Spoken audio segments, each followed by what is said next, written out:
প্রিয় দর্শক, আসসালামু আলাইকুম। আশা করি আপনারা সকলে ভালো আছেন, আমিও ভালো আছি। প্রিয় দর্শক, প্রিয় দর্শক, এই যে এখন যে চলমান যে ইস্যু জামাতে ইসলামী এবং সন্তোষ শর্মার যে ইস্যুটা, ইলিয়াস ভাইয়ের যে রাগ, সেটা নিয়েই আমি কিছু পর্যালোচনা আপনাদের সামনে করব। তো খুব অল্প সময় নেব, বেশি সময় নেব না, আমিও বাহিরে আছি এই জন্য। তো শোনেন, এইখানে ইলিয়াস ভাই আসলে মনে করেন যে রাগান্বিত হয়েছে, তিনি একটা ক্ষোভ তার, বুঝছেন, জামাতে ইসলামীর প্রতি তার যতটুকু ভালোবাসা ততটুকু থেকেই একটা ক্ষোভের জায়গা থেকেই মূলত এই রাগটা ঝাড়া হয়েছে। এবং দেখেন না, তার কথাবার্তা যদি ক্ষোভই যদি না হইতো, পরিকল্পিতই যদি হইতো, তাহলে কিন্তু তিনি এইভাবে কাজ করার মানুষ না।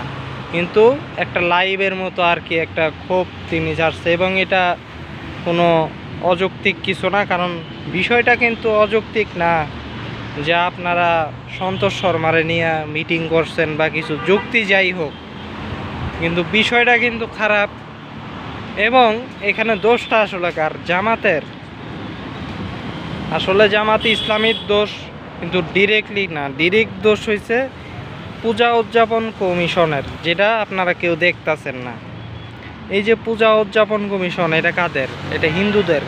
দেখেন, আমরা মুসলমানরা বাংলাদেশে এতটাই ফ্যাসিবাদ বিরোধী যে আমরা মুসলমানরা বাইতুল মুকাররম থেকে আওয়ামী লীগের খতিবরে বাই করে দিছি। কিন্তু দেখেন, হিন্দুদেরকে যে আপনারা এত কথা বলতেছেন, এই যে এনসিপির নাহিদ, শুধু বিএনপি জামাত না, সব রাজনৈতিক দল হিন্দুদেরকে তেলাইতে তেলাইতে মনে হয় যে তারা প্রগতিবাদী সাজতে গিয়া তারা হিন্দুদের সাথে জাতে উঠতে চাইতেছে। কারণ হিন্দুদেরকেও দেশপ্রেমিক কিভাবে বানানো যায় এই ব্যাপারে এরা প্রমাণ করতে ব্যস্ত।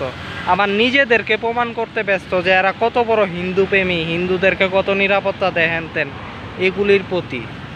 তো কিন্তু আদৌ কি হিন্দুরা দেশপ্রেমিক? ফ্যাসিবাদ বিরোধী? এতই যদি ফ্যাসিবাদ বিরোধী, পূজা উদযাপন কমিশন সন্তোষ শর্মারে কেন এখনও অব্যাহতি দেয় নাই? সেই হিসেবে দায়টা কার? এবং এখানে নাকি জামাতে ইসলামীর যে দাবি যে তারা হিন্দুদের একটা সংগঠনকে দাওয়াত করছে, এখানে সমস্যাটা শয়তানিটা কে করলো? পূজা উদযাপন কমিশন কেন সন্তোষ শর্মাকে পাঠাইলো? তাদের কি আর কোনো লোক ছিল না? কেন সন্তোষ শর্মাকে পাঠাইলো? ইচ্ছাকৃতভাবে জামাতে ইসলামী এবং অন্যান্যদেরকে বিতর্কিত করার জন্য। এখানে হিন্দুরা দায়ী। জামাতের একটা শিক্ষার বিষয় আছে। জামাতে ইসলামী তো যাতে উঠতে চাইতেছে বিএনপি আওয়ামী লীগের মতো। কথা হয়েছে একটাই, সমস্যা অন্য জায়গায়। সমস্যা হয়েছে যে জামাতে ইসলামীর খারাপের জন্য যে বলতাছি তা না। ইলিয়াস হোসাইন, আমরা যতই জামাতের গালি দেই না কেন, যে গরু দুধ দেয় সেই গরু লাথিও মারে। যতই গালিগালাজ করি, দিন শেষে আমরাই জামাতে ইসলামীর শুভাকাঙ্ক্ষী, এটা জামাতও জানে, আমরাও জানি। কিন্তু এটা ভালোর জন্যই। কি ভালোর জন্য?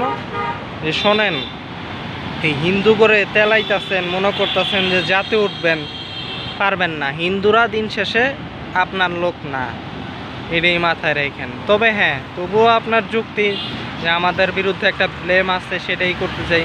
প্রথমত আপনারা আপনাদের ব্লেমটাকে আপনারা অন্যভাবে করতে পারেন। আপনাদেরকে ব্লেম দেখে এটা ভারত, জামাতে ইসলামের বিরুদ্ধে এই প্রচারগুলি ভারত করে। ভারতের বিরুদ্ধে আপনাদের কাজ করা উচিত সেই হিসেবে আরও বেশি। এর জন্যই তো ভারত বিরোধী হবেন। কিন্তু সেখান জায়গা ছাইরা অন্য জায়গায় আপনারা হাত দিচ্ছেন, এটা তো পরাজিত মন মানসিকতা। এটাই তো আপনাকে সে ট্যাগ দিতেছে আপনি জঙ্গি। এখন আপনি জঙ্গি না প্রমাণ করার জন্যই আপনি উঠে পড়ছেন। কেন আপনাকে জঙ্গি তার কাছে প্রমাণ করতে হবে? মানে কি তার প্রভুত্ব আপনি মানতেছেন? কিন্তু সেও তো জঙ্গি, সেও তো ভারতে মুসলমানদের মারে। সেই ব্যাপারে আপনারা আপনাদের যে মিডিয়া সেল তারা কথা বলা শুরু করুক। জামাতে ইসলামী জঙ্গি, হিন্দুদেরকে পিটায়, ভালো কথা। নরেন্দ্র মোদীও তো মুসলমানদের পিটায়।